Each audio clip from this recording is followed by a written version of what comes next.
pridėti. Aš turiu omeny jo rezultatą. Tėčio rekordas pasiektas 2005 metais, tik 0,06 sekundės geresnis. Na ir darau išvadą, kad 2009 metų sartų lenktynėse galima tikėtis labai aukštų rezultatų.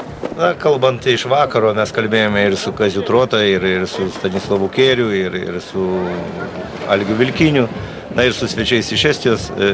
Visi pastebėjo, kad labai puikus ledas, bent jau išvakarėse tikrai atrodė įspūdingai. Na, o rytas išaušus ryte mums parodė, kad šio tako danga dar pagerėjo, kadangi truputėlį ledas tapo minkštesnis, o kas leidžia žirgams truputėlį drąsiau jaustis hipodromo take, jisai truputėlį amortizuoja, o tai reiškia ir yra galimybės pasiekti geriausią rezultatą šios dienos lenktynėse. Taip, kad matome antrajame važiavime dalyvavo žirgai,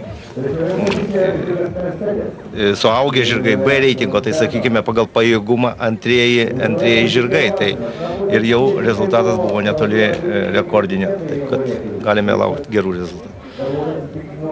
Na, o paradui kol kas vadovauja Algimantas Pamarnackas su žirgu Portas.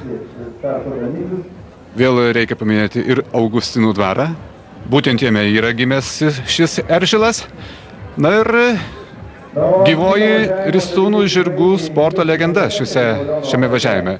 Širvintiškis Pranas Navalinskas su žirgu Grūtas. Ką tik mačiau Praną tiesiog lipantį ant kulnų Algimantui Pamarnackui, bet dėja dabar jis jau šiek tiek atsiliko. Lauksime finišo tiesiosios. Na, šis žirgelis toli gražu nepretenduoja į prizą. Tai žmogus su savo keturkojų bičiuliu ruošiasi kitam važiavimui ir finišo tiesioji. Žiūrėsime, ar Pranui Navalinskui su jo didžiulė patirtimi pavyks, bet matau, kad vis dėlto šį kartą Pranui Navalinskui pagrindinio prizo neteks išvysti. Algimantas Pamarnackas ir Portas iškovojo įtikinamą pergalę.